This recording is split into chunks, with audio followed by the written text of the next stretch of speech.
Voilà, an balima zigiri plesi layɛba cɛma ani musoma denmisɛn ani makɔrɔ an bɛ aw bɛɛ lajɛlen kelen-kelen na fo k'aw to aw sigiyɔrɔ ani aw sɔrɔ yɔrɔ la sanka ani a ka waati o kɔnɔna na an b'a yira aw la k'a fɔ ni an sigilen an ka jɛmukan mandi ale kɛnɛ sanfɛla la n'o de a bɛɛ fɔ ye a bɛɛ fɔ ye kɛnɛ de ye kɛnɛ min bɛ yen an bɛ min kalama min fɔra an ye an bɛ sigi an b'o de fɔ wa jaabicogo ɲuman o de bɛ taa ni k'o di kanubaw ma k'u to u sigiyɔrɔ la Mali kɔnɔ ani Mali kɔ kan o sababu la an bɛ wele bila maa caman ma fo ka taa se maa minnu bɛ yen hali n'u tɛ baara la fo ka taa se seko ani dɔnko o tigilamaw ma bi an ye wele bila maa min bɛ yen n'a bɛ seko ani dɔnko kɔnɔna na wa cɛsiri b'a la denmisɛnnin don wa baara in kanu b'a la wa baara in ɲɛdɔn b'a la wa a nisɔndiya o fana bɛɛ lajɛlen bɛnnen don a la o sababu la an ye wele bila ma bi an bɛ zigiri pilisi lajɛbaw fo ka foli ta ni k'a di an ka ɲɛmaasow ma Ibarahimu a n'a nɔfɛ jamakulu bɛɛ lajɛlen an b'u bɛɛ lajɛlen fo an baarakɛɲɔgɔn Mohamɛdi ka foli ta ka ɲɛsin ma Sedu ale bɛ kameraw kɔfɛ fo ka taa se Lama an b'u bɛɛ lajɛlen fo k'a yira k'a fɔ nin baaraw daminɛtɔ ye an fɛ nin ye jɛmukanw daminɛtɔ ye yalasa an ka se ka sigi a bɛɛ fɔ ale kɛnɛ sanfɛla la bi n yɛrɛ nisɔndiyalen don kosɛbɛ ni bi émission ye sabula kunun an tun bɛ nisɔndiya la fo ka se bi ma an ka Real ale gagnera 5-0 seli farida o kɛra donc ni an sigilen émission ale kɛnɛ o sanfɛla la bi ani mɔgɔ min bɛ ɲana maa dogolen tɛ nka dɔ b'a ye i b'a sɔrɔ o bɛ fili a image ma ka da ka a labɛnnen don fini min b'a la fini in kɛn bɛ k'a minɛ mèche in t'a dɔn brésilien don wa walima mèche min don o kɔni ka ɲi a ka nin maquillage kɛla nin fana y'a kɔnɔnajɛya ni k'a maquiller ka ɲa ani maa min bɛ ɲɔgɔn na o de ye Worokiya Ashi Kɔnɛ Worokiya Ashi Kɔnɛ artiste don a bɛ dɔnkilida kɛ an bɛna wele bi ka ɲininkaliw k'a la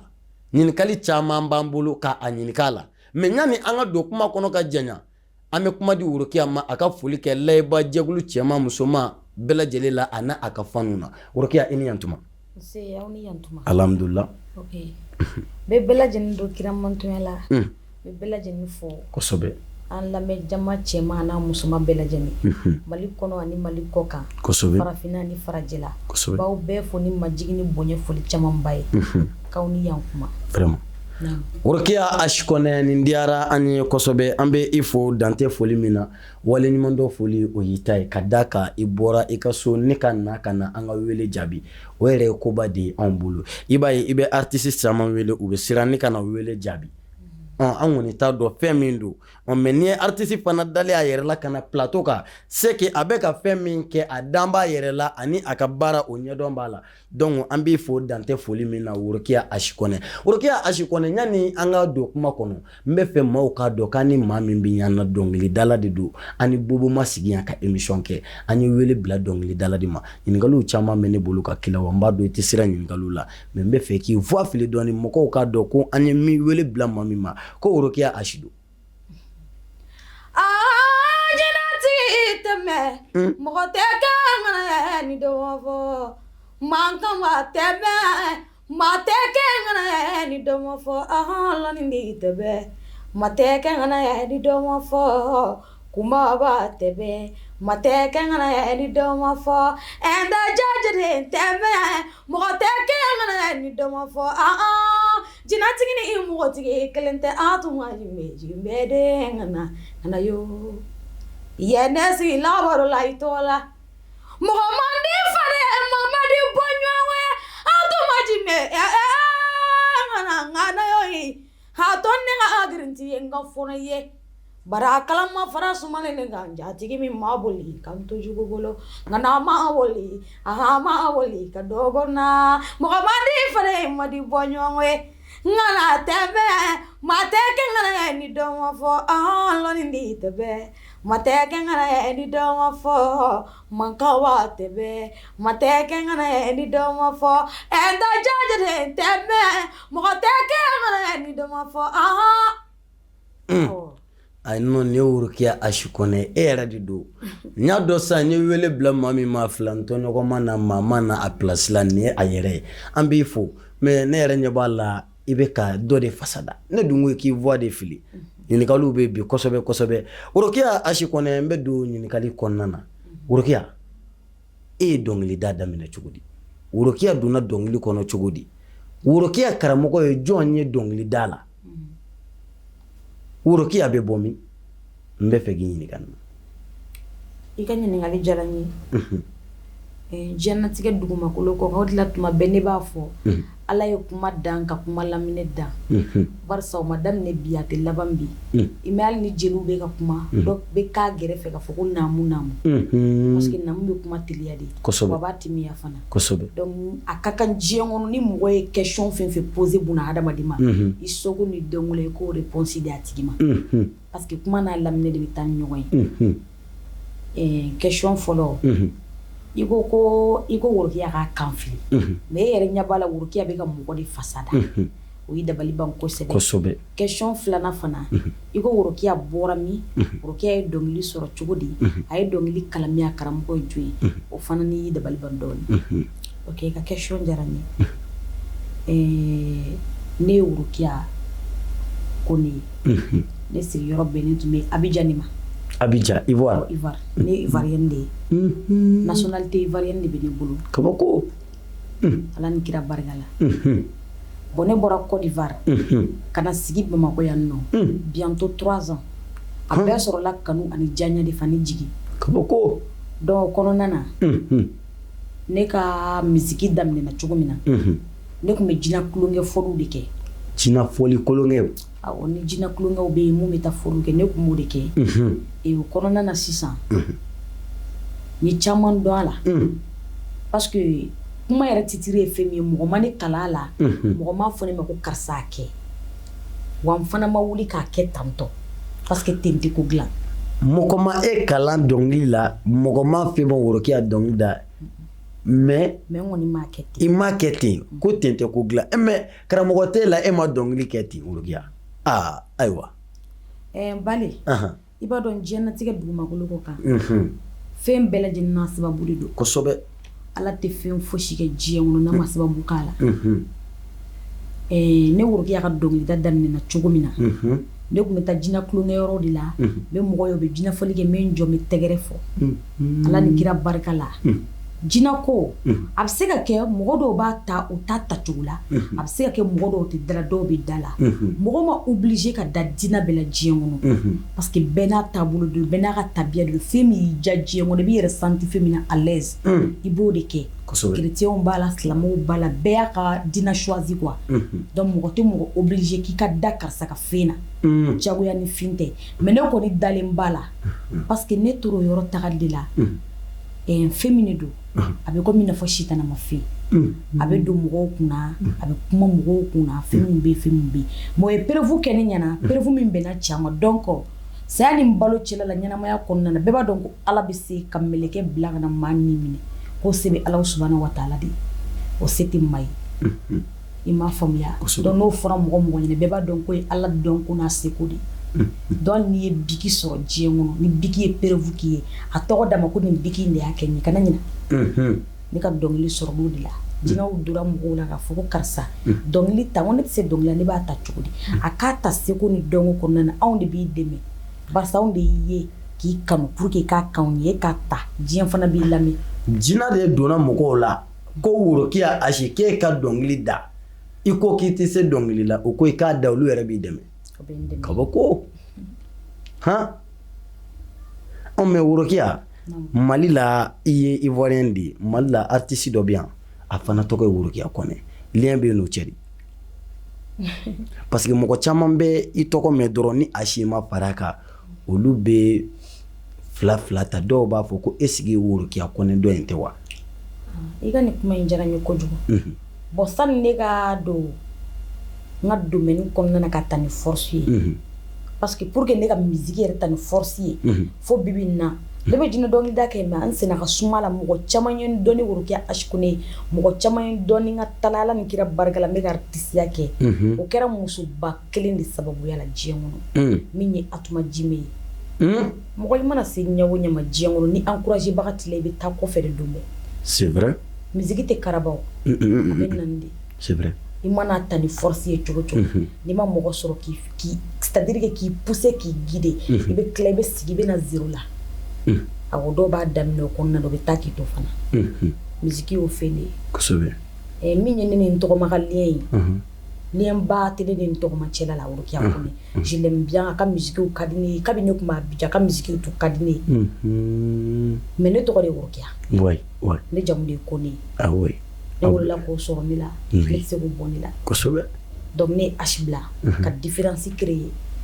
H i fa de tɔgɔ don wa i ba tɔgɔ ou bien ba tɔgɔ t'a si ye maa min ye ne guider ka kɛ ne ma sababu ɲuman ye ka musique kanu don ne la ka courage don ne la ka force don ne la o de ye Atuma Jime tɔgɔ daminɛ ma ye H de ne y'o a bila n ka nin ye kabako ye Worokiya H ni mɔgɔw y'a mɛn dɔrɔn a bɛ kɛ mɔgɔw kɔnɔ ko i fa tɔgɔ daminɛ de bɛ H wele walima ba tɔgɔ daminɛ bɛ H wele parce que anw b'a ye hali ɔkɔlisow la ni denmisɛnnin fila bɛ yen n'u bɛɛ même prénom i b'a ye fa dɔ tɔgɔ bɛ don den dɔ tɔgɔ la ka se ka différence don n'a welela dɔrɔn a k'a dɔn ja e kɛ mɛn ka taa jatigi de ka tɔgɔ daminɛ don i ka tɔgɔ la n'o ye Atuma Jime i filɛ ka Atuma min tɔgɔ fɔ i ko e ye jinɛfɔlikɛyɔrɔ ta i b'a kɛ i ka kuma yira jinɛfɔlikɛyɔrɔ ta kun ka di ye o ye kanu ye mais Atuma Jime yɛrɛ ne ye min fɔ a ye ni Ala cɛ la n b'a fɔ n ko a bɛ k'a mɛn a bɛ k'a kɛ parce que Atuma Jime de y'a yira n na k'a fɔ jinɛfɔli ye kanu ye mais sisan minnu bɛ taa jinɛfɔlikɛyɔrɔ la e bɛ yafa n ma i ye artiste de ye dɛ mais artiste a bɛɛ bɛ taa nata de la i bɛ artiste minnu ye jinɛfɔlikɛyɔrɔ la bi n'a fɔra ko jinɛfɔli bɛ karisa fɛ i n'a fɔ par exemple Atuma Salo na sini 2023 Atuma bɔra Paris ka na a ka jinɛfɔli kɛ Mali la ne yɛrɛ tun bɛ yen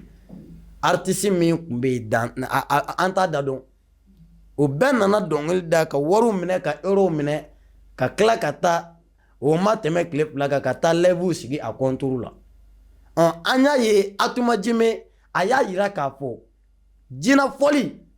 sɛbɛ yɛrɛ de don wa jinɛko ye tiɲɛ ye tan don lɛkɛsɛ don mais bi minnu bɛ taa jinɛfɔliw de la jinɛko kanu yɛrɛ tɛ dɛ u bɛ taa di intérêt kama o kama ale Atuma an bɛ don min na i ko bi a yɛrɛ a bɛ jinɛko la jinɛw jaabira ye Mama Awa b'a la o tɛ wa a tɛ fɔ ten wa Mama Awa mais e yɛrɛ bɔra a fɛ yen i ɲɛ bɛ a bɛ ka bâtiment wɛrɛ jɔ tuguni a bɛ ka dagabana sow jɔ a tun bɛ chantier la 2023 olu banna sisan a bɛ dɔ wɛrɛ la o de bɛ laban an y'o de fɔ ale ɲɛna ni ka caya mais Worokiya H Kone an ko n ko an bɛ wele bila i ma dɔw bɔra ka kuma ko an k'i ɲininka sabula ni anw ye wele bila i ma émission a bɛɛ fɔ kɛnɛ kan ni min y'a ta fɔ an bɛ ɲininka o la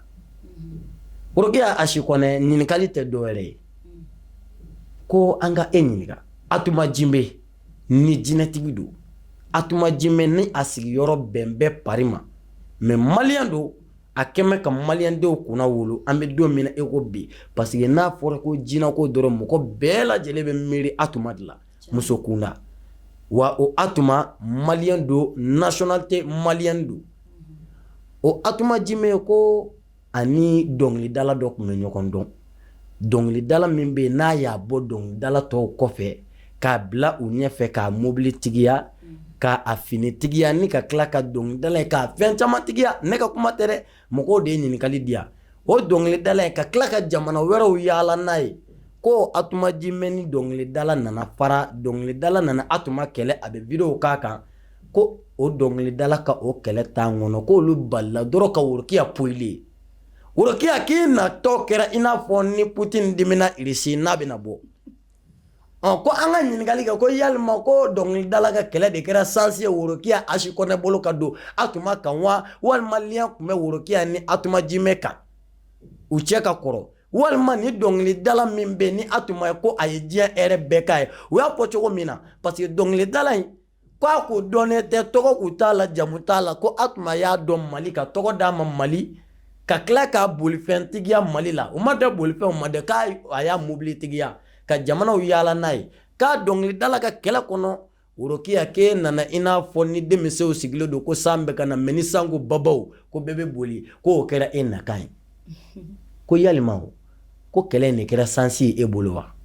ko yalima o e yɛrɛ tɛ fɛ kɛlɛ in ka ban bilen parce que ko kɛlɛ in de kɛra sansi ye Worokiya H Kone bolo ka don Atuma kan wa walima lien kun b'u cɛ émission tɔgɔ y'a bɛɛ fɔ kɛnɛ a bɛɛ fɔ kɛnɛ a diyara n ye trop merci ne yɛrɛ tɔgɔ de k'a bɛɛ jaabi alhamdulillah aw ma an ka taa fɛ ay kuma tɛ ne da jeni parce que hali kɛlɛkɛlɛ ni foroto tɛ ne da jeni surtout kuma nka toden de don i b'a fɔ i b'i ɲɛmajɔ parce que n'a purula ka bɔ a tɛ se ka minɛ ka kunu bilen n lamɛnbaga jama cɛ n'a muso ani mun ye nin questionner nin d'i ma de k'i ka nin poser ne kun a tigi yɛrɛ bɛ live kɔnɔ o tulo b'a la o k'a tigi ma ko Worokiya H ko ne ko ne ni Atuma Jime lien kun b'an ni ɲɔgɔn cɛ o lien sɔrɔla mun lien de fɛ o sɔrɔla sababu dɔ de fɛ nka bɛɛ kun ye kɛlɛ in kɔnɔna de ye dɛ lien donc ni y'a faamu lien kun b'aw ɲɔgɔn cɛ mais lien kun tɛ ɲani kɛlɛ ka na tuma min na aw bɛ ka mun fɔ tuma min na o tile kun bɛ yen o kun tɛ ne tile masa bɛ n'i tile masa bɛ n'i tile de don bɛɛ n'i ka waati de don nka tuma ma taa ne ta Abidjan ka na n bila ko n ka gɛrɛ kɛ dɛ ayi a b'a dɔn ko ne tɛ jadisi o ayi a mana ne ta ka na ne bila gɛrɛ la wa a mana ne ta ka na ne bila polémique kɔnɔna na wa Ala ni kira barika la ne lamɛnjamaw tulo bɛ ne kan na ale de b'i digi ne kan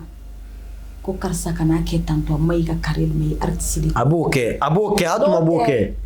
ni ale y'a bolo bɔ ne kan ka ne bila e bɛ fɛ ka mun fɔ hakili b'a tɔ dafa mais e bɛ ka min tɔgɔ fɔ ne ye a fɛ kɛlɛ ma ne bezitigiya a fɛ kɛlɛ ma ne tɔgɔtigiya et puis le contraire la fɛ kɛlɛ yɛrɛ de dégrader de artiste min ye Atuma Jime kɛlɛ ka Atuma ka hɛrɛw to a kɔnɔ o fɛ kɛlɛ e ma bezi sɔrɔ a kɔnɔ a ma tɔgɔ d'e ma f'a ye garanti de a ye ne dégrader de a ye dégrader parce que n'i ye ɲumadɔnbali kɛlɛ n'i y'a kɛlɛ ka taa côté sugu dɔ kan a to laban na n'i ma fɛɛrɛ minɛ n'a bɛɛ bɛ kɛ kelen de i b'a dɔn mɔgɔ bɛ kɛlɛ k'a hakili man di fɛ yan nka ni bo cayala mɔgɔ cerveau kɔnɔ dɔrɔn kana to k'a kɛlɛ a man ɲi ma nin faamu dɛ n ko kunkolo joli de bɛ bo bɛ taa mun kɛ bo de bɛ dɔw kunkolo la i b'a dɔn mɔgɔ dɔw filɛ nin ye tantɔ kɛlɛ tɛ yen ko karisa n bɛ se kuma la kɛlɛ ye stratégie de ye nka kɛlɛ bɛ kɛ mɔgɔ de fɛ mɔgɔ min n'a hakili bɛ ɲɔgɔn fɛ n'i ye hakili dan kɛlɛ i b'a kɛ fɔ a bo pendant que bɛ k'i force di kɛlɛ ma yɛrɛ c'est-à-dire que o kɛlɛ ka sɔrɔ ale bɛ ka renfort ɲini a tɛ se kɛlɛ kɔrɔ a tɛ kɛlɛ ɲɛdɔn ma a tɛ na kɛlɛ bila mais ne yɛrɛ fana ni Ala ni kira barika la ne yɛrɛ seko ni damayira la hali ni i y'a ta ka ne ɲɛda sanfɛla lajɛ parce que caman b'a fɔ yɛrɛ fɔ kan de don ka n lajɛ n kunkolo fɔ duguma Ala ni kira barika la ka bɔ n fa ni n ba la ka bɔ Atuma Jime la parce que mɔgɔ mɔgɔ b'a fɔ ko karisa hɔn a kɛra nata ye a ma kɛ nata ye diɲɛ kɔnɔ kana dankara la dɛ a ma ɲi mɔgɔ mɔgɔ b'a fɔ ko karisa hɔn kana dankara la ci kungo mana wuli su a mana wuli tile mɔgɔ mɔgɔ bɛ wuli ka jɔ kana dankara la n'i bɛ se k'a la bato diɲɛ kɔnɔ a tigi bato i k'a fara i k'a la kan n'a kuma ne fɛ ne bɛ mada n'o tɛ ne kɛɲɛ ko yɛrɛ o ka dɔgɔ diɲɛ kɔnɔ i y'a ta position fɛn fɛn la dɔrɔn ne bɛ na kabako kira barika la donc mun ye nin question posé a f'u ɲɛna k'u bɛ fili la ko ni artiste in ka kɛlɛ ma ne bezitigiya a ma ne tɔgɔtigiya Atuma Jime yɛrɛ de ye bezi o o don ale y'a sɔrɔ jɔn kɔ n'i b'ale de kɛlɛ i bɛ tila ka t'i bolo da i kɔ n'i y'a Atuma Jime kɛlɛ dɔrɔn i bɛ dɔn de diɲɛ kɔnɔ n'i tugula kɔ i bɛ dɔn n'i yɛlɛla fɛ i bɛ dɔn n'i y'a nɛni i bɛ dɔn n'i ye fɛn fɛn k'ale ye dɔrɔn diɲɛ kɔnɔ i bɛ dɔn ni ne y'a faamu Atuma tɔgɔ de mama na bezi siga yɛrɛ kana k'o la diɲɛ kɔnɔ hali n'i bɔra sisan ka caméra jɔ i yɛrɛ la ko Atuma Jime sani tile ka bin i bɛ dɔn jɔn k'o kɛ ne yan ni ne y'o kɛ o ye ne kelen fitiriwale da exemple ta mɔgɔ wɛrɛ la ayi ka écran jɔ i yɛrɛ ɲɛ ayi o tɛ e ka côté kuma n'a cogoyaw de kosɛbɛ nka ni a ye mɔgɔ min ja diɲɛ kɔnɔ ka caméra jɔ a la caméra bɛɛ tɛ jɔ diɲɛ kɔnɔ ko ka fɔ ko karisa y'a kɛ tan karisa yɛrɛ ye ɲuman min kɛ n'i bɛ se ka caméra jɔ i yɛrɛ la ka fɔ diɲɛ ma ɲini i b'a jɔ wajibilen tɛ dɛ n'o don Seydou i bɛ caméra jɔ n kan sabula ne kɔni Ala ye sunkalo da a bɛ malo bɔrɛ di ne ma donc kan k'o fɔ n'i bɛ se ka fɔ caméra awɔ Ala ye sunkalo da a bɛ malo di ne ma n kan k'o fɔ sukaro prix ka gɛlɛn sunkalo fɛ a bɛ sukaro di yan mais ɲinabura n b'a dɔn i fana b'i ta ye Atuma Jime jinɛ balolen don Worokiya H Kɔnɛ Atuma Jime ko in ne yɛrɛ dabali banna mais n dabali banna e la kosɛbɛ parce que i ye den ye i ye cogo ka ɲi Ala y'i da i da cogo ka ɲi i ka maquillage kɛla b'a kɔnɔnadiya k'i ka maquillage kɛ ɔrɔbu min b'i la a valeur ka bon Worokiya ka tila k'a ye e bɛ se ka ko bɛɛ kɛ bi n'i ka tɔgɔ ye e bɛ se ka ko bɛɛ kɛ bi i ye dɔnkili minnu da ka se ka nafolo sɔrɔ u la ka tila ka n'a ye e tɔgɔ ni jamu cɛ e nana différence don ka ni maa baden to miliyari tigi baden bɛ jamana min kɔnɔ miliyardɛri baden tigi bɛ jamana min kɔnɔ ka muso kelen pewu ta kanu kama ko o tɔgɔ daminɛ don i tɔgɔ ni jamu cɛ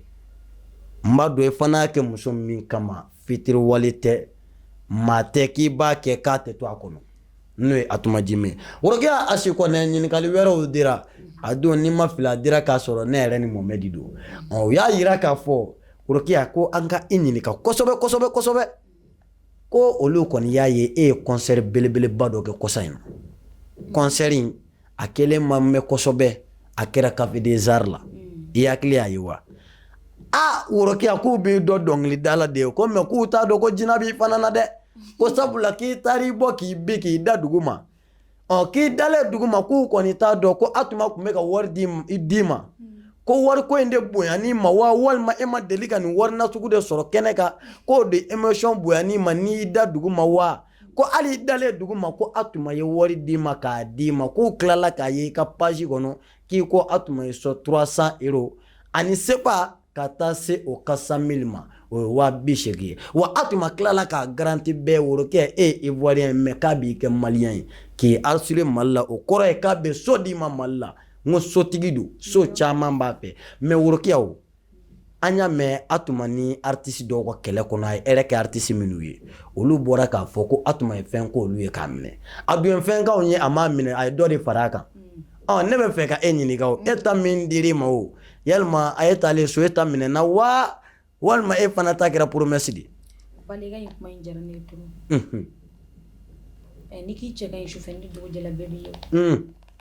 n'a tuma ka ye so jɔ ka di ne ma k'a ye titre foncier di ne ma n'a tuma tilala b'o minɛ sini ni so ma ye ne bolo nafɔ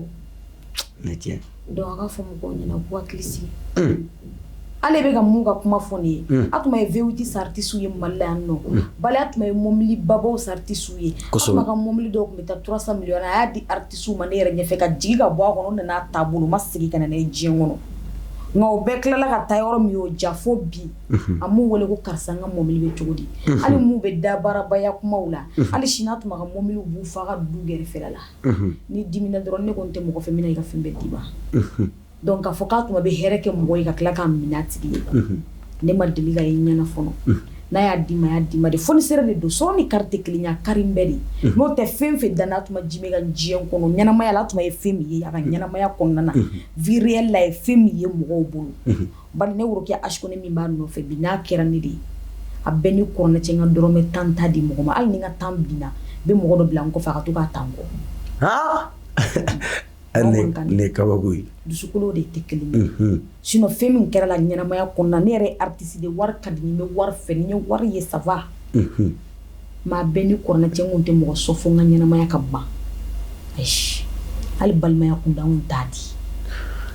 ayi an bɛ se ka garanti o la a ye misiri jɔ a faso la a ouverture la an kun bɛ yen Atuma Jime a taara misiri jɔ Marakadugu la bali Atuma nafa tɛ Bamakɔ dɔrɔn kan Atuma nafa bɛ tour du monde de kan donc a k'a fɔ mɔgɔw ɲɛna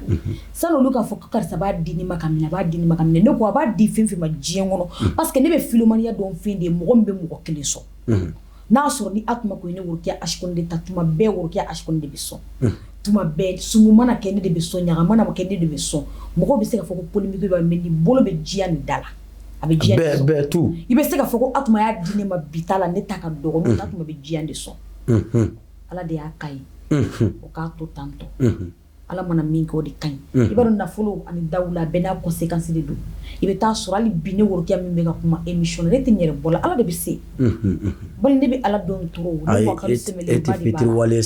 Ala de bɛ se sini Ala bɛ se k'a kɛ ne yɛrɛ dala k'a bɛ yɛlɛma o bɛɛ ye Ala ka sebaya de kɔnɔ ye fɛn fɛn sɛbɛnna masa in yɔrɔ a tɛ tiɲɛ dɛ nka n'i taara ka na dugu bila nkalon na maa la a ye fɛn min kɛ don min n'a fɔ n'a ma min kɛ ka n'a fɔ ka na dɔ fara kan mɛ e ka na dɔ bɔ a la e ka na nkalon da la an bɛ sa o kosɛbɛ bi bɛ ban sini bɛ yen fɛn b'a ɲɛ min ni yan tɛ kelen ye kosɛbɛ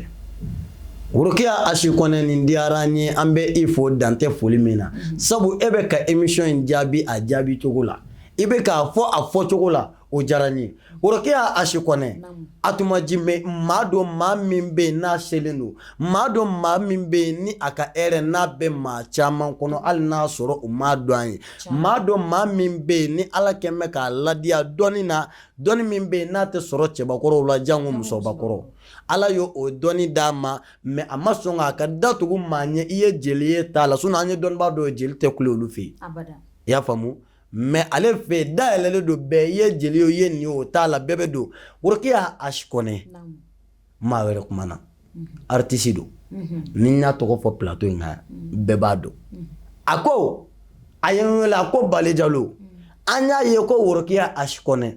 k'a bɛ ka taga i fɛ yen Worokiya Asi depuis an y'a ye Mali kɔnɔ yan a bɛ dɔnkili da a bɛ bɔ n'i ye Atuma gosi a bɛ bɔ ka mɔgɔw jaabi Atuma kama mais anw tun bɛ Atuma nɔfɛ anw ye dɔnkiliw da la hali n'a sɔrɔ a ye fɛn k'anw ye a ye anw dɔw mobilitigiya n ko mun y'aw n'a fara a ko ni Atuma jɛra ko a tɛ sɔn i ka jatigi wɛrɛ fasa da Worokiya Asi o tiɲɛ Allahu Akbar Bale fanga bɛ Ala de la fanga bɛ Ala la émission tɔgɔ a bɛɛ fɔ ye masa in ka giri wa ka farin wa ɲɛ b'a bɛɛ la i b'a dɔn juge min de don a tɛ fanga ɲɛdala ye maa ka dugu bila nkalon na maa la i b'a dɔn ne banaw de ma diɲɛ kɔnɔ Bale ɲɛ bɛ ne min na ne maɲugu dɔ bɛ ne la maa dɔ bɛ se ka ne mara ni ne ta ye mɔgɔ kana fɛn de da mɔgɔ la diɲɛ kɔnɔ o de bɛ ne énervé quoi ni karisa bɛ taa karisa bɛ se ka taa ni karisa bɛ min fɔ karisa bɛ se k'o fɔ mais nkalon de ma i bɔra ka kuma min fɔ n b'o réponse d'i ma Bale ne jatigi dɔw bɛ yen nɔ tulo bɛ n kan na o bɛɛ k'a lamɛn dɛ ne ye dɔnkili la dɔw la tulo bɛ n kan na kabini ne nana Bamakɔ yan ne ma taa mɔgɔ ka sumukɛyɔrɔ la ma taa mɔgɔ ka denkunliyɔrɔ la ma mɔgɔ wele ko to ka fɔli ɲini n ye Ala de bɛ jɔn sɔn ma taa mɔgɔ ka bulonda la ne bɛ su de sunɔgɔ ka tile sunɔgɔ ka domili kɛ ka fini don ka n fɛrɛ bɔ yɛrɛ fɔ ten ma waso Ala la Ala de y'o kɛ ne ye bi Bale ne bɛ taa bijimikɛriw fɛ ne bɛ studio min kɛ kalo kɔnɔ ne bɛ se ka sonden 10 dilan i ko di n bɛ taa bijimikɛriw fɛ sonden 10 kalo kɔnɔ n bɛ se ka sonden 10 da k'a bɛɛ gade i ka studio don wa n ka studio tɛ fa ta tɛ n ba ta tɛ n kɔrɔ tɛ baaraɲɔgɔnya dɔrɔn wa hali ne tɛ yɛlɛ n baaraɲɔgɔnw fɛ ka caya parce que ne bɛ n ka wari de bɔ ka di i bɛ ne ka baara kɛ ne bɛ taa so n tɛ yɛlɛ ba ninnu fɛ kabako i bɛ ne ka baara de kɛ ne nana baara de la ne bɛ baara de kɛ ne bɛ taa ne nana fɛn min kɛ ne b'o de kɛ ne bɛ sɛbɛn de ta ka n ka baara kɛ ka taa so ne tɛ fɛn ninnu na tɛ ne ka jɔyɔrɔba ye Bale ne san 3 de an bɛ na dɔ la Atuma ji bɛ fɛ yen hali sisan n bɔra ka dɔnkili bila a ma tele 2 ɲɛnama bɔ Atuma la Atuma fasa tɛ n yɛrɛ fasa walima n'a ye n jan ka taa mɔgɔ min fasa la bɛɛ t'a Worokiya i jɔ sa dɔnkilidala k'a yɛrɛ fasa da awɔ n yɛrɛ fasa mɔgɔ wɛrɛ tɛ yan n yɛrɛ bɛ wuli ka taa n yɛrɛ fasa da n'a ye n jan n b'a Atuma fasa da n'a ye n jan n bɛ mɔgɔw fasa da i ko wele ko karisa wari bila ka na n ka t'i fasa da dɛ ni maa min ye n jan n b'o fasa da parce que Atuma de ye n fa ka n yɛrɛ i b'a dɔn ni fara ka yɛrɛ tuma dɔ i ta de bɛ min kɛ ne yɛrɛ bɛ mɔgɔ yɛrɛ a bɛ ne diya yɛrɛ diɲɛ kɔnɔ n bɛ mɔgɔ dɔ ta tantɔ ka taa fasa da ka sɔrɔ i ma dɔrɔmɛ 1 di ne ma ka réalité yira mɔgɔw la k'a fɔ ko o bɛ ka min da Atuma la daana de don a sɔn tɛ ma tele kelen ma deli ka keleya jatigi la fɔlɔ Bale Mali kɔ kan ni Mali kɔnɔ lɛri de a bɛ bolo ko bɛɛ de bɛ se k'ale 1 million jɛlen di artiste ma ayi caman bɛ wari ɲini o don sa Atuma de bɛ ne to yen nɔ ne b'a fɔ a ɲɛna n ko karamɔgɔ n bɛ fɛ ka taa nin fasa in bɔ tile 2 in na a bɛ nafolo bila ka na n'a bɛ pardi a su tɛ ko a bɛ nafolo bila ka na a ka teli o la ne ka bitimikɛra a tulo bɛ n kan na complicité ni na ni ɲɔgɔn cɛ dɛ i ka bitimikɛ n ka fɔli kɛ ka di yan sini n ka na o teri na ni ɲɔgɔn cɛ ne bɛ taa wari de d'a ma a bɛ ne ka fɔli kɛ ne bɛ taa so n'i y'a fɔ jɔn de bɛ produit Ala ni kira barikala Baba Simara o de bɛ produit o de bɛ ne produit i b'a fɔ Baba Sura fɛn kɛ n bɛ taa so i m'a fɔ ma Bale k'a fɔ k'Atuma tɛ mɔgɔ gɛrɛ fasa ne ye jatigiw fasa da ni Atuma ka wari ye k'a ka wari minɛ ka taa jatigiw fasa da jatigiw ka yafa ma min passer o kɔnɔna ne ni jatigiw cɛla de maa kɛra de n y'a Atuma ka wari de minɛ parce que o b'a dɔn ko ne tɛ baara la n tɛ feere la ni n taara i fasa da i b'a dɔn ko mɔgɔ tɛ n bolo min b'a di i b'a dɔn n bɛ da ka sunɔgɔ de la ɲɛ tɛ n na fosi la ɲɛ tɛ n ka couple la i b'a dɔn kɔni k'Atuma Jime de y'a di yan bɛɛ b'a dɔn ko n bɛ ka balo Atuma Jime ka wari de la donc n'o bɛ k'o fɔ o bɛ ka nkalon de tigɛ n ye jatigi fɛn fɛn fasa da n'a ma wari di yan Atuma Jime ka wari de n y'a ta ka taa da de mɔgɔ si ka wari tɛ n fa ka wari tɛ n ba ka wari tɛ n fa ma dépôt ci ma n ba ma dépôt ci ma t'olu yɛrɛ kun Atuma Jime ka wari de don n y'a ta k'a da o la donc kuma yɛrɛ filɛ ale yɛrɛ b'a di ne ma ko karisa t'a da tɛ comme jatigi ye ne wele ko karisa t'a da n yɛrɛ Atuma yɛrɛ de b'a di ko t'a da la jinɛ français Atuma Jimbe marakadenw ka fierté Jimbe de maraka jeliw b'a fɔ ko Jimbe Rembe Jimbe Rembe Atuma Jimbe an b'a fo dan tɛ foli min na nin yɔrɔ in na Worokiya n'i kɛra maa jɛɲɔgɔn ye n'a sɔrɔ ani maa dɔ delila ka bɔ ɲɔgɔn kan e kan ka san t'a la est-ce que karisa jɛnna nin tigilamaa kɔ wa an y'a ye Atuma ye hɛrɛ kɛ dɔw ye a y'olu bolifɛntigiya an bɛ nin yɔrɔ fɔ de koyi olu y'a kɛlɛ an kɔni y'a dɔn sa ko olu nimisara kɛlɛ in kɔnɔ wa u nimisara sabula waati bɛɛ Atuma tɔgɔ b'o da waati bɛɛ u bɛ comportement yira comportement min bɛ taa Atuma ka côté fɛ mais depuis kɛlɛ kɔfɛ kɛlɛ dɔw kuma u ye kɛlɛ dɔ ye mais depuis kɛlɛ kɔfɛ an kɔni ma Atuma ka video ye réseau kan an ma kuma mɛn Atuma da kuma min bɛ taa ala tigilamaw ka côté fɛ hali n'a sɔrɔ a ye million mugan affaire dilan ye ne yɛrɛ bɛ kɛ seere ye a tigilamaw ye accident kɛ su fɛ Atuma y'a to Paris ka wari ci ka mobili dilan u ye accident kɛ ka mobili minnu tiɲɛ ka tila k'a jɔ n'a kow bɛɛ ye mais Worokiya e gɛrɛlen don Atuma la yalima artiste dɔnkilidala minnu ye Atuma kɛlɛ k'a ka hɛrɛ to o kɔnɔ a ka tila ka baji tɛ dɛ yɔrɔ ni e ma natɔ ma ba tigɛ sisan yɔrɔ ye pɔn tigɛ a ma pɔn tigɛ n'u ye a ye kɔgɔji de tigɛ n'u ye jamana ni jamana dugubɔ sira tɛ avion na n'o olu y'a kɛlɛ Worokiya bɛɛ bɛ avion prix dɔ sisan jango visa n'olu y'a kɛlɛ o ne ko e bɛ ka santé Atuma la nimisa b'u nɔfɛ wa Barli i ka nin kuma in jala n ye trop sani k'i yɛrɛ faga mɔgɔ nɔfɛ diɲɛ kɔnɔ i b'a tigi waɲa de filɛ a waɲa sani karisa k'a yɛrɛ faga walima sani karisa k'a kunkolo ci i b'a waɲa de filɛ kabi ala yɛrɛ ne dan ne ka confiance tɛ sɔrɔ ten parce que moi je suis très très mal je suis strict je suis pas illettré kunkolo ka ɲi kosɛbɛ kunkolo ka ɲi kosɛbɛ hali kuma cogo la a bɛ dɔn ne kunkolo falen de trop wa ka kalan a bɛ fɛn caman dɔn i b'a dɔn denmisɛnninya tɛ mɔgɔ cɛ a ka daya de man ɲi i b'a dɔn n'i wolola k'i somɔgɔw sɔrɔ cogo sugu dɔ la nin e bɛ diɲɛ faamu ka tɛmɛ hali san 80 mɔgɔw ni san 90 mɔgɔw kan parce que i bɛ réalité sugu bɛɛ ye donc i ka nin kuma in kɔnɔna na Atuma tile kelen ma nimisa ka wari bɔli na a tile kelen ma nimisa ka jitigɛ ni muni ma Atuma ma nimisa ni si la i b'a dɔn Atuma nimisara mun de la a ye temps fitinin min perdi n'aw ye dɛ o temps kɔnɔna dɔrɔn de nimisa b'a la a ye temps min perdi wallahi o de la sisan a temps in dɔrɔn de nimisa b'a la o de la sisan a bɛ sojɔ la i n'a fɔ ni daji to a bɛ yɛrɛkɛ cogo min ne y'o de fɔ n'a y'u diya u k'a fɔ k'a binna k'a talonna k'a kɛra cogo cogo wa hali sini Atuma mɔgɔw bɛ ka nin ko kelen kelen de ta k'a sɛgɛrɛ hali sini a ka ɲuman tɛ k'a dɔn an ye hali n'a Atuma ye événement fitinin dɔ sigi e ko 2000 combien ye 2023 tɛmɛnen an kɔrɔ 23 tɛ dɛ 2024 kɔnɔna na hali a ma mɛn Atuma ye sayɛlɛma sigi ka wariw ni ka mobiliw ni an k'a bɛ ten de ani moto an bɛɛ tɛrɛdila ka fɛn bɛɛ lajɛlen kɛ sayɛlɛma bana o mɔgɔ kelen kelen de bɔra kɔ tuguni hali o ma bɔ san da fɛ ka tila kɔ tuguni ka fɔ ko b'a essayer k'a lakari k'a lagosi n'u y'o kɛ wa i b'a dɔn o kɔnɔna na yɛrɛ min yɛrɛ ka di ne y'a bɛɛ lajɛlen na ne yɛrɛ de bɛ fɛ ka ordre d'a Atuma ma diɲɛ kɔnɔ ne ye artiste de wari ka di ne ye i bɛ wari fɛ wari de b'anw balo ni wari t'anw fari tɛ dilan ni wari t'anw kunkolo tɛ dilan ne bɛ wari fɛ a ka di ne ye de mɔgɔ tɛ tugu mɔgɔ kɔ ten dɛ baraji ɲini tɛ o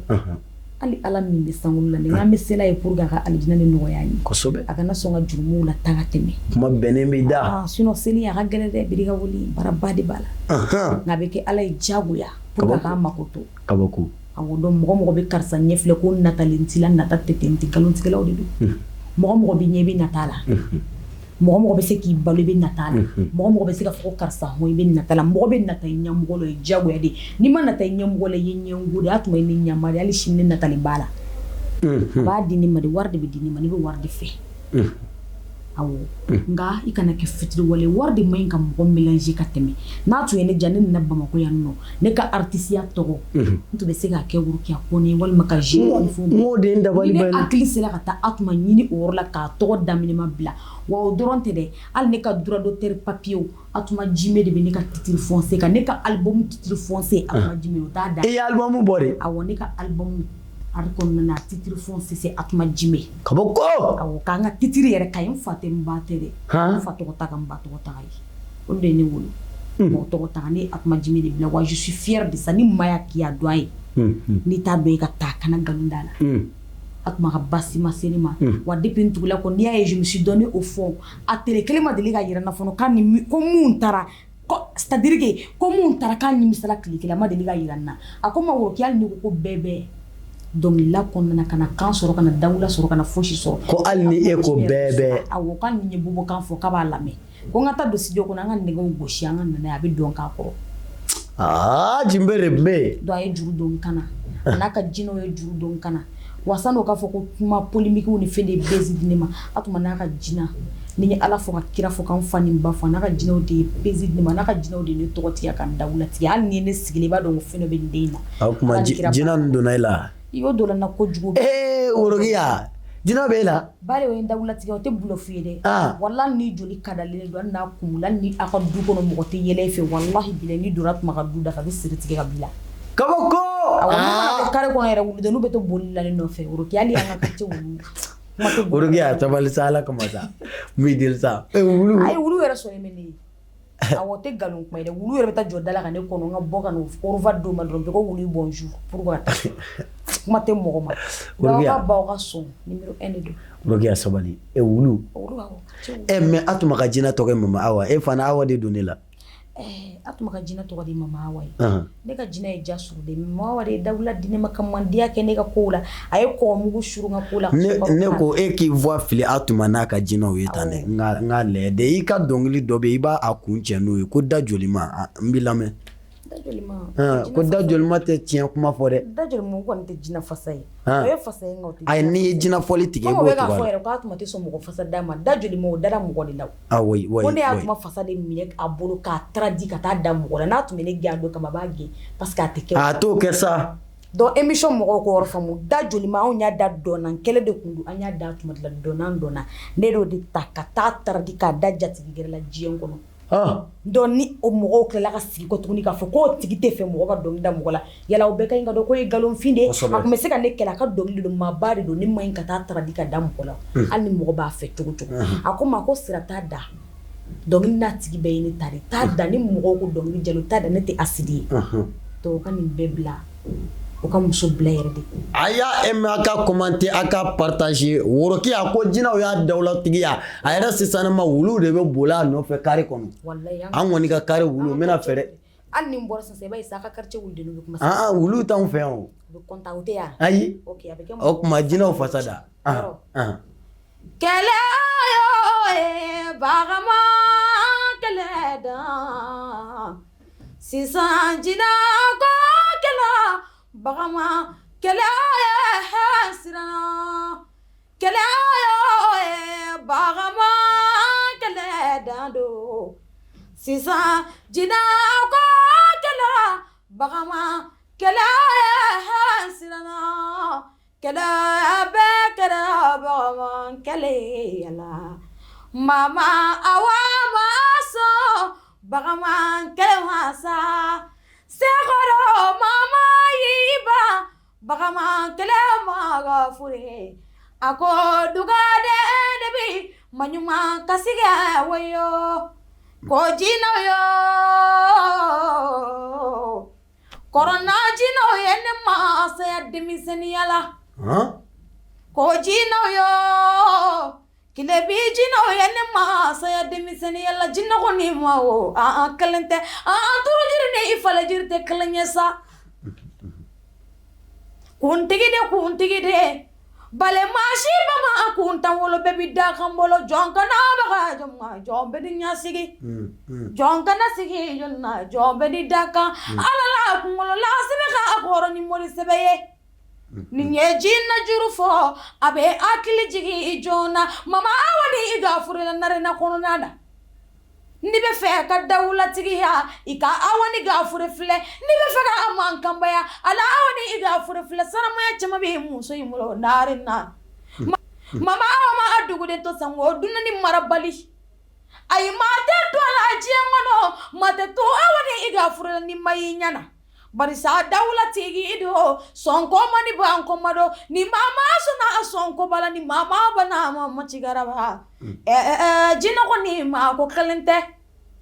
ka mama awo atuma jime ye ka atuma jime finitigi ya narena kono ka atuma jime ke dawulatigi ye ala jina ko ni ma ko tikalenye atuma jime yere yenyana ye jina ye turujiri ni fala jiri tikalenye muso do jigile maklafono ko mola ni don so ti kalenye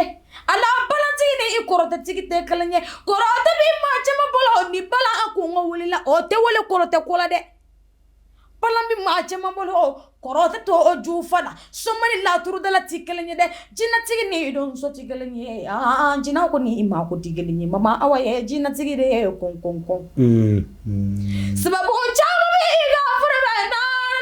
au kana ne abila ajali yakana kuma mandinye kuma manye kuma dombaliyate sigi manye sigi manye ma ko tuntu manye kuma mani woroki yakona e barisa kuma bena atimisira do jiangono maumanga ngafu maumanga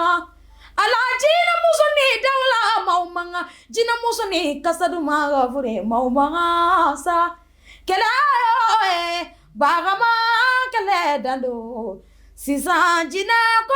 kera bagama kele sirana worokiya asi kone jongo alante worokiya fe ne be son ko comprimer mais a fana a dala dongili madi a tɛ se ka lamɛn an b'o bila minan wɛrɛ kɔnɔ min ni asidiya minan bɛɛ ye kelen ye worokiya asi kone an bɛ e fo émission b'a la ka se a kuncɛ yɔrɔ ma mais ɲani émission kun ka cɛ worokiya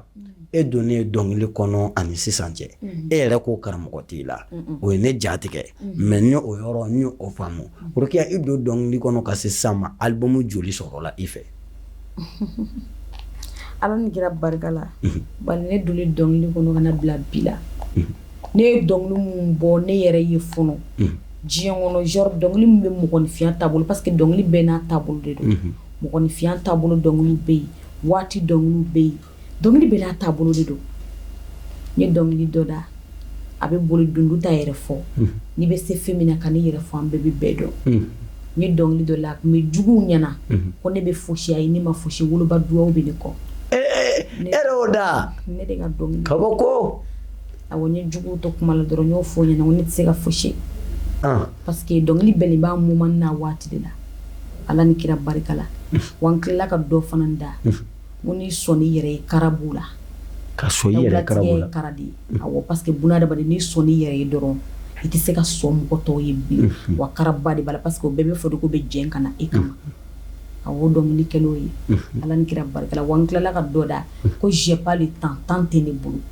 n y'a da français de la tubabukan de don a bɛ ye hali sini n ka page YouTube kan n y'a daminɛ tubabukan na ka bamanankan ɲagama la j'ai dit j'ai pas le temps pour les zombies j'ai pas le temps pour les malfrats mɔgɔ si ka temps tɛ ne bolo c'est pas la qualité c'est pas la quantité mais c'est la qualité fait toujours la différence ko ni fana ni bɛ yen nɔ ala ni kira barika la nka dɔnkili kɔnɔ i b'a dɔn mɔgɔ min fasa ka ca n'a bɛɛ a tuma jumɛn fasa ka ca koyi suma n ye dɔnkili ba de la mais n y'a tuma jumɛn fasa minɛ est-ce que a tɛ mun ka bɔ a n b'a da de dɔrɔn hali sisan ni dɔ jigila n kɔnɔ dɔrɔn n bɛ taa bɛɛ da e ka dɔnkili a ko ne ma k'ale ni ye gɔngɔ kolon gosi dɔrɔn k'a b'a la donc o fɔlen fana o fɔlen dɔrɔn ni min jiginna ne kun ni n kan cɛ n bɛ taa da fo ni m'a mɛn hali n'a ko a ma ko bɛ suraka dɔnkili la sisan n bɛ don n bɛ taa dɔ ɲini e bɛ suraka kan fana ala ni kira barika la n bɛ mɔgɔ ɲini o k'a sɛbɛn ka di an ka taa da sago de bɛ kɛ ka bɔ ko ala ni kira barika la hali n'a ko n ka dɔnkili da ni jinɛ kan ye ni n m'a sɔrɔ n bɛ taa jinɛw deli o ka sabali ka kan dɔɔni di an ka taa da k'a d'a ma a bɛ fɛn fɛn o de bɛ kɛ merci ne ka misiri kɔnɔna an faso ye ba maliba ye e faso ye ivoire ye an bɛɛ ye kelen ye worokiya asi kɔnɛ i don dɔnkili kɔnɔ ka se mali ma ka se bi ma ka na mali kɔnɔ yan ka se bi ma degun sɔrɔla la ok ka nin kuma in diyara ne ye trop ne ye sɛgɛ ye kunu awɔ ne ye sɛgɛ ye kunu kuma n'a kɔrɔ don kuma n'a kɔrɔ de don o ma kɛ ka ne to mali kɔnɔ yan dɛ ne ka denmisɛnniya kɔnɔna na ne sɛgɛla kosɛbɛ olu kotew bɛ yen nɔ n ka bi don min na ne ye n ka minan cɛ ka to ka tun ka ji min o ka na mali kɔnɔna yan nɔ ne ma sɛgɛ k'a to yen bali hali ne ye ko kɛ bali kɛ mali kɔnɔna yan nɔ bɛɛ b'a dɔn mali kɔnɔ maa tɛ fa i yɛrɛ la ka sigi ka du kɔnɔ ka fɔ k'i bɛ kuma falenw fɔ mali la yan n'i y'a fɔ i bɛ taa lakali sariya de don waritigi ko tala fanta ko tala bɛ boli ka na ɲama awɔ ne ye dankari yan nɔ o ye ne interpellé tuma jimi wulila k'a ka gulokiba don ka taa report i interpellé la mali la o ye ne interpellé nka ala ni kira barika la bɔ fɔ avec la main en haut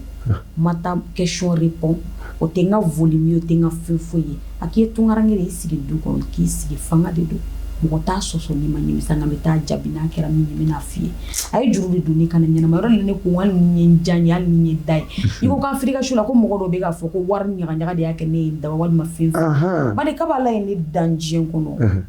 tellement que orgueil pitoyable bɛ ne la ni lamɛnjɛ mɔgɔw ka yafa ne ma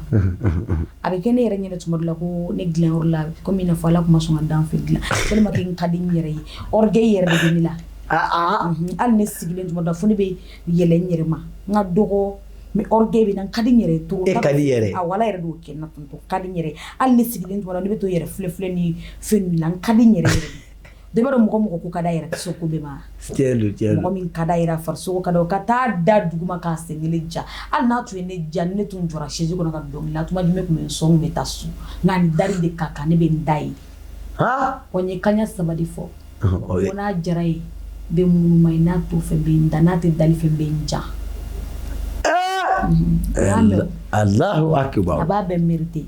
hali n'a ko n ka firikini ta bɛ ka dɔnkili da sanni dugu cɛ n bɛ n jija b'o lɔngo ɲina Ala k'o kɛ n ye n k'a ka ye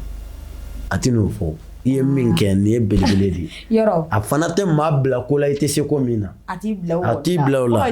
voilà a tuma ji mɛ an bɛ a fɔ donc ko maliyɛnw ka rester concentré olu mun b'a la k'a tuma b'a di mɔgɔ ma k'a minɛ ne ka titre fossé bɛ yen wa ne ka du bɛ jɔ Mali la aw bɛ taa a ouverture mondiale la radio so fɛn fɛn ne tɛmɛna ka Mali la an b'aw bɛɛ invité ka taa an ka misiw faga ka d'u ma ka dumuni kɛ ka taa so boisson min bɛ wa boisson mondiale sugu bɛɛ n'i da mɔgɔ ye dɔrɔn a k'a dɔn i ye diɲɛ kɔnɔ ne ka du ouverture a bɛ kɛ Bamakɔ yan nɔ awɔ anw tɛ kuma fɛ Worokiya Ashikone vraiment atuma jime i kan ka fɔ a y'i dɛmɛ a ye labɔ ma dɛmɛ dɛ mais i b'a dɔn dɔw yɛrɛ fana b'a fɔ u bɛ mɔgɔ dɛmɛ ka sɔrɔ u ma dɛmɛ dɔw ye manajiya bɛɛ kɛ Mali kɔnɔ yan nɔ u ka artiste ma dɔn jango u yɛrɛ n ka Worokiya Ashikone parle mankan bɛ mankantigi de nɔ voilà atuma jime Ala ni kira barika la n'i y'i sen don a sen na voilà kuranna cɛ hali n'a sɔrɔ k'i tɛ lamɛn a bɛ tout possible asiri de tɛ ko fait tiɲɛ asiri tɛ ɲɛngo tɛ n'a y'a ja a b'a fɔ karisa kana kɛ tan pour que tɔgɔ kana don asiri de tɛ asiriya t'a fari la asiri ye kisɛ kelen muso in tɛ kelen dɔn a la ne ka Afrika choix tuma ye billet min ta mɔgɔw ye ka bɔ Paris ka na se Bamakɔ yan nɔ a y'i jɔ ka bɔ Paris a ye billet de ta ka bɔ Paris a ka Bamakɔ taga kun n'ale kun tɛ dɛ ne ka Afrika choix sera dɔrɔn ne y'a wele n ko karamɔgɔ ko Afrika choix bɛ ne bolo e b'a dɔn e kelen de bɛ ne bolo de ne jasigi a ko sira n'i ka Afrika choix billet bɛ na fɛn fɛn ma bɛ billet karaba n bɛ na jigin ka Afrika choix kɛnɛ kan a bɛ na a bɛ na kelen ma na dɛ a tuma ka min ka Worokiya ma i ka kuma tigɛ kɛ ka jawa ma ne kelen sɔn ne fɛn fɛn kun bɛ Afrika choix in kɛnɛ kan o b'a dɔn ne b'a dɔn artiste invité lo artiste invité fɛn fɛn tɛmɛna bɛɛ taara jouer n'a tuma ka son de dɔw ye son karaba yɛrɛ ka don studio la a don sufɛ bɛɛ a tuma kama ni mɔgɔ ma se n'i y'a kɛ i t'a tigi malo wa tiɲɛ don dɔw kana nkalon sigi muso la Bura atuma jime n b'a confirmer nin yɔrɔ la jelimuso dɔ b'a fɛ yen n t'a dɔn n'a bɛ yen sisan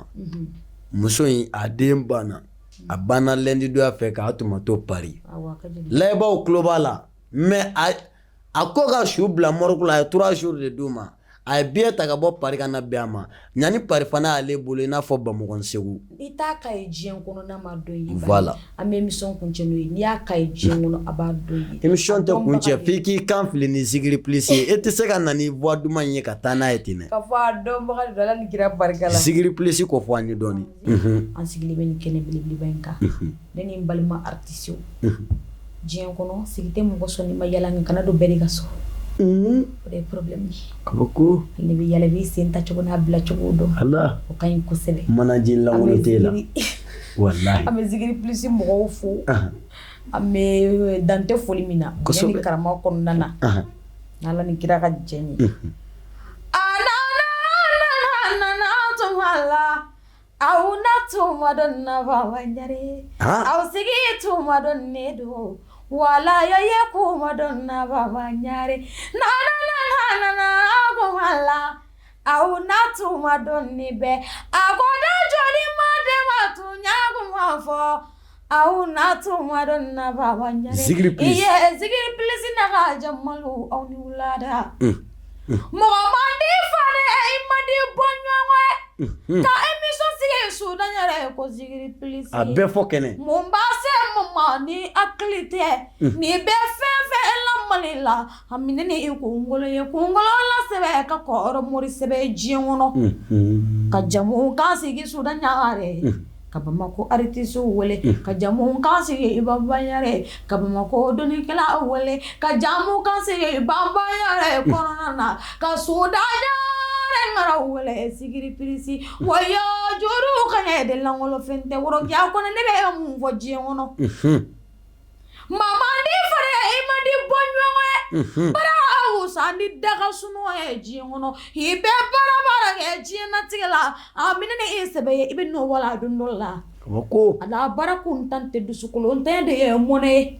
kɛlɛmaɲi kɛlɛmaɲi ni kɛlɛma kɛ sebati dɔ kɛlɛmaɲi kɛlɛmaɲi kɛlɛ na an tɛ i kɛ baw ma fara diyara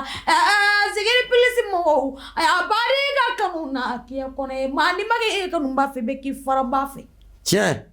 maa man di faden ye ya kuma ma an ye kuma dɔn maliya tɛ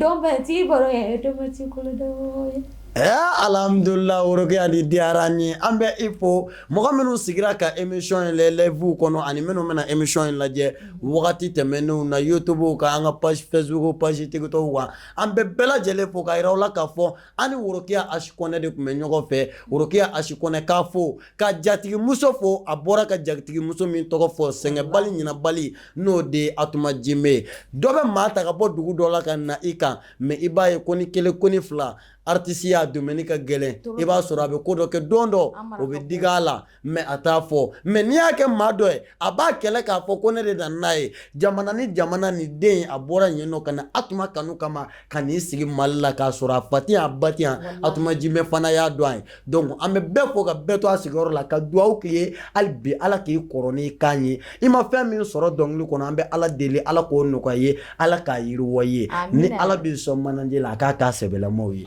vraiment ni ne ye émission ye k'a fɔ ma aw k'an bɛ waati wɛrɛ